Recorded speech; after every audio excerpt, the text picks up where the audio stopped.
একটা অদ্ভুত প্রাণীকে তোমরা দেখতে পাচ্ছ গাছের পিছন দিক থেকে উঁকি মারছে। তোমাদের সবার খুব পরিচিত একজন, খুব ফেমাস তোমাদের সকলের কাছে, আমাদের মিনি। সে কিন্তু এখন আমার বাড়ির পিছন দিকে যে গাছপালাগুলো লাগানো আছে সেই বাগান পর্যবেক্ষণে গেছে, দেখছে সব গাছ ঠিকঠাক আছে কি না। অনেক সময় কুকুরে অনেক গাছপালাকে এদিক ওদিক করে দেয় বা টব উল্টে দেয়, তাই ও পর্যবেক্ষণে গেছে যে সব ঠিকঠাক আছে কি না।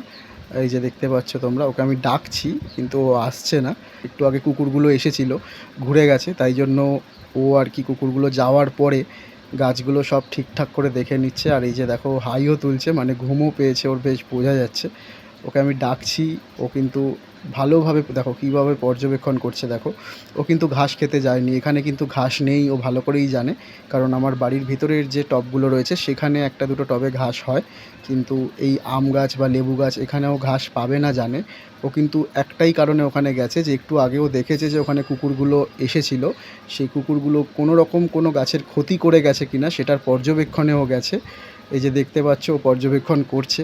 কুকুর আর বিড়ালের সম্পর্ক অনেকটা টম অ্যান্ড জেরির মতো। বিড়াল এখানে জেরির ভূমিকায় থাকে আর কুকুর টমের ভূমিকায় থাকে। তাই ও কিন্তু একেবারেই পছন্দ করে না এখানটায়। অনেক সময় আমাদের পাড়ার কুকুরগুলো এসে শুয়ে থাকে এই গাছের গোড়ায়, তাই ও ভালো করে এসে দেখে গেল যে কোনো ক্ষতি করেছে কিনা আমাদের গাছগুলোর।